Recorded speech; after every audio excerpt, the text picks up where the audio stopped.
Premier, I want to ask you a question if I can. Sure. It doesn't go to the content of evidence at the inquiry. It goes to 8 comments you have made here in evidence. In this press conference, you've said very clearly that you regard the inquiry having all the powers it needs to get to the bottom of the matter, Yep. and that if it needed more powers, it should seek powers. In the VicPol submission that was lodged overnight, VicPol make it very clear in a number of reference points in their submission that there is not adequate powers to provide the full phone records of former Commissioner Graham Ashton. As we know, the inquiry only has his outgoing calls, not his ingoing calls. The VicPol submission asserts that prior to 2 o'clock there was a decision made in relation to the use of private security in hotel quarantine, and the VicPol submission assert that that decision was made and communicated to by an individual, they say a someone in their submission, at or around 1:12 p.m. and 1:22 p.m. And they say that the Inquiries Act, the Victorian Inquiries Act, doesn't give Jennifer Coate the powers to get to that point made by a former police commissioner that he was told by someone that a decision was made on that day in relation to private security. Does it still have, in your opinion, the powers it needs to get to the evidence of the incoming phone calls to Graham Ashton? Sure. Well, a couple of points. Firstly, former Chief Commissioner Graham Ashton's provided a written witness statement. He then appeared for a lengthy period of time and answered all the questions that were asked of him. That's the first point. So it's not like he's not been heard from.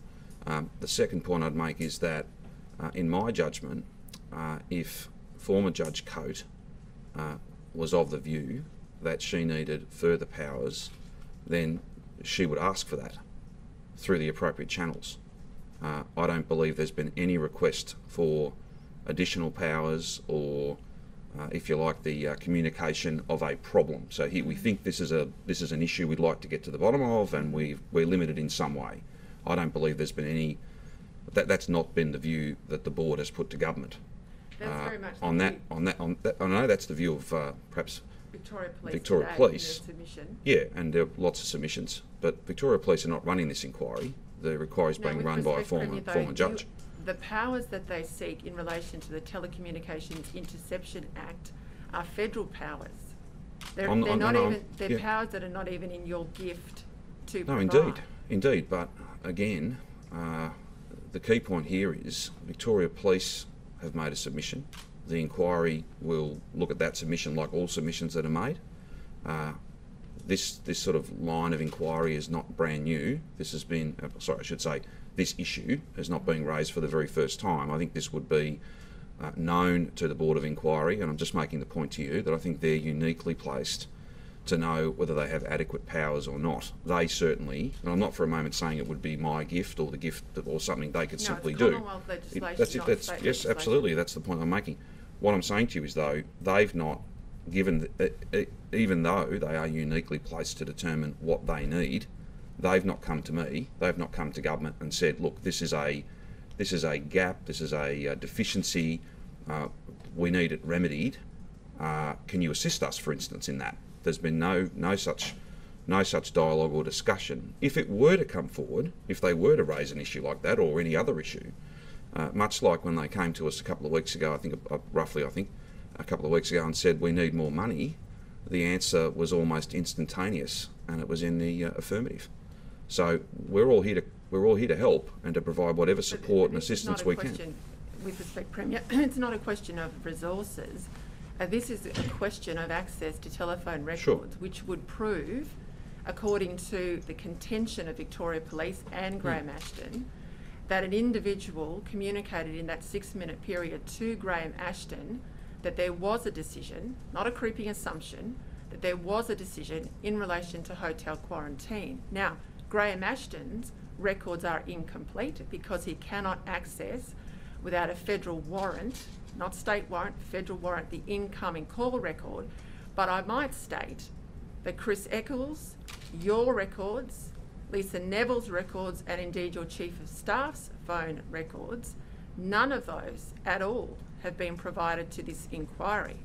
And I would think that that would be a very important piece of evidence to any inquiry worth its salt. Well, you may choose to reflect on the inquiry. I'm not.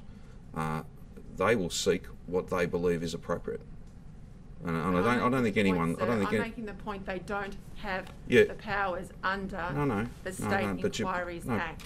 No, but with the greatest of respect, though, you've just gone a little bit further than that, and perhaps given the inference that things have not been provided to the inquiry.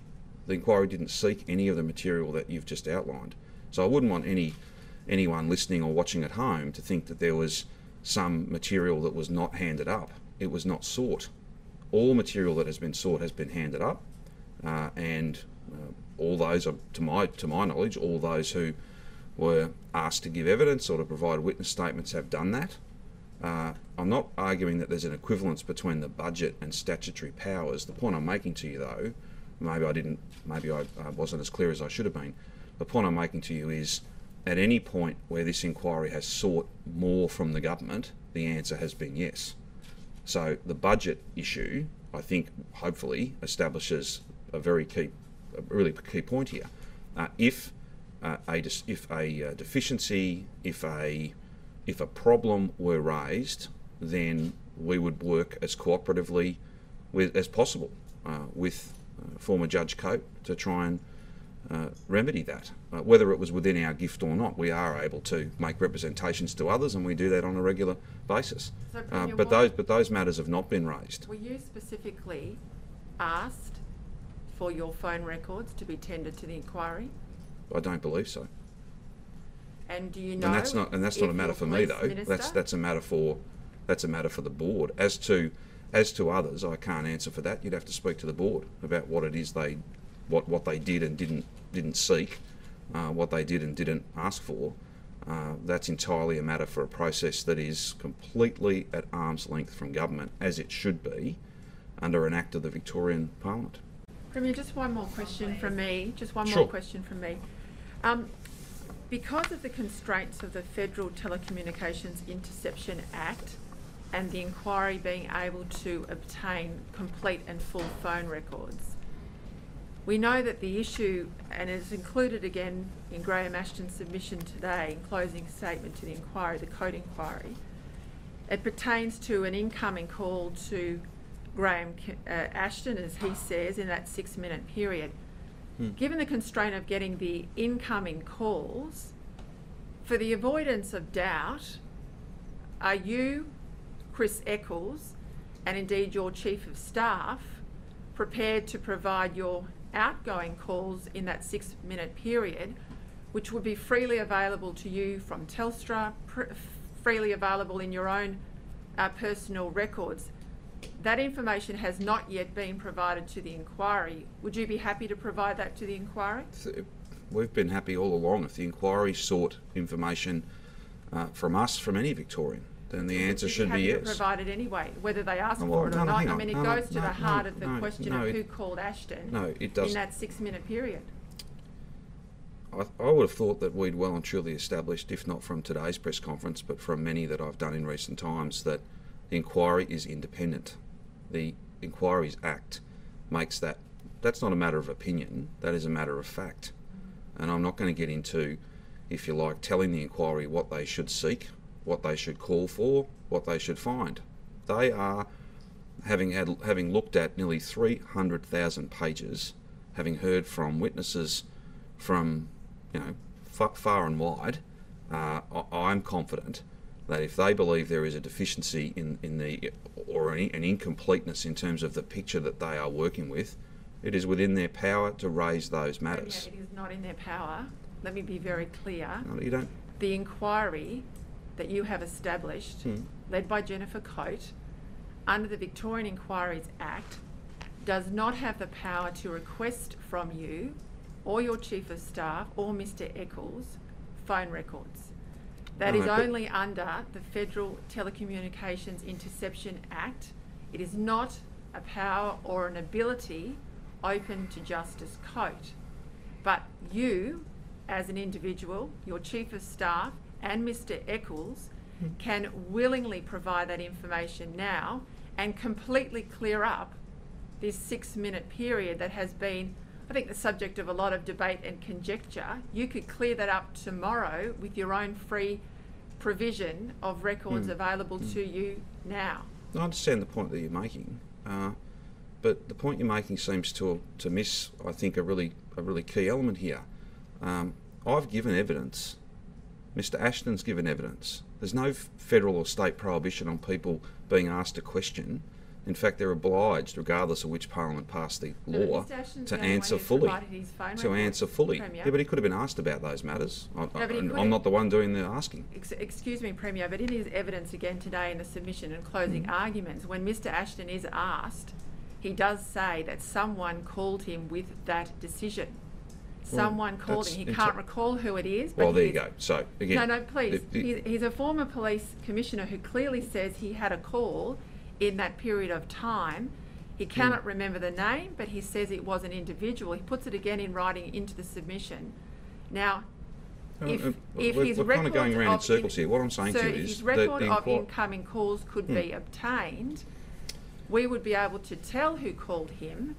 If you, your Chief of Staff or Mr. Eccles provided your phone records at that time, and if you did not call Mr. Ashton, this whole matter would be cleared up. Well, and with the greatest of respect, if you're putting it to me that somehow you've got the power to make a request of me, but that the board doesn't, that's just not right. If the board requires that information or any other information, again, with the greatest of respect, they can seek that from anyone they choose. If that person was then to say, well, no, I'm not going to do that because there's a clear line between the authority of the state versus the Commonwealth when it comes to these matters, well, then that would be an argument free for them to make.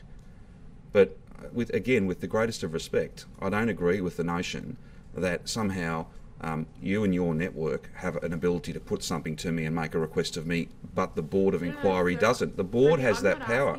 The Board has that. No, and I'm answering your question, and they've been lengthy questions, and I'm not in the business of speaking over people, and I'm not going to start doing that now. But if you just let me complete the answer.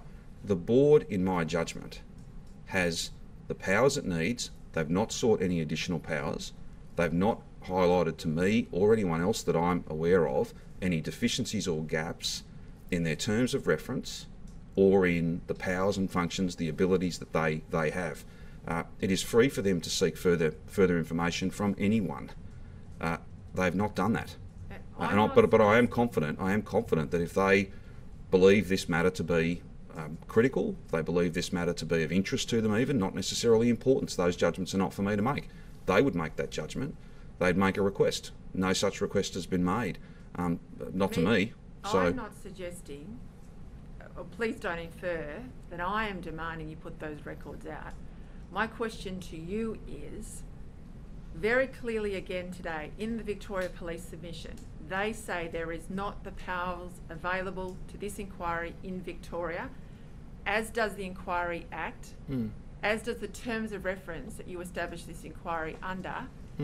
None of those powers in the state of Victoria can access federal telecommunications held phone records. No, that's not a point of argument. Please, I finished the question, and my point to you is, you can freely provide your outgoing calls, as Mr. Ashton did to the inquiry. No one else, a party to giving evidence, yourself, Lisa Neville, Chris Eccles, no one else has provided the level of phone record information as Graham Ashton has. If you were to provide your outgoing calls, the clarification in relation to then the incoming calls to Mr. Ashton's phone would be very clear. Now, the Commissioner cannot, Justice Coate, can't require you to do that, because she cannot use a federal warrant. She's not even asked. Power. She's not even asked, which is a point that I think seems to be missing here. But why wouldn't you if just she provide makes it anyway? well, because frankly, the inquiry, the board are conducting this inquiry. They're doing that work, and if they want to make a request of me, then they're free They are free to do so. Exceed the request? They are free. Well, this is the point that I was making earlier on. All requests that have been made by the Independent Board of Inquiry have been agreed to, whether that be an additional funding, my completing a witness statement, which is a Q&A. It's basically a series of questions get put to me. Did all that. Please, could you come along and appear and answer all questions? Yes, I did that. I think I've well and truly demonstrated my faith in this process and my willingness to be a part of it. I established the inquiry after all. So again, if a request were made, then of course, on our form, and I'll confirm for you right now, of course we would provide and be cooperative in any way we possibly could. In any way we possibly could. Well, again, if you haven't provided them to date, if requests were made, but that's for the board. That's for the board to determine whether they want that information or any other information. But I wouldn't want anyone to draw from any of our discussion today the notion that things have been sought and have not been handed up, because that would be absolutely inaccurate. Any and all matters that they've sought, including additional funding, have been provided, and that won't change. We're all of us should be and are fully cooperating in a process that we set up. The alternative, of course, would be to mark your own work. That I don't think that was appropriate. That's why we set up the Independent Board of Inquiry. It's why they're doing their work. It's why they'll report in due course.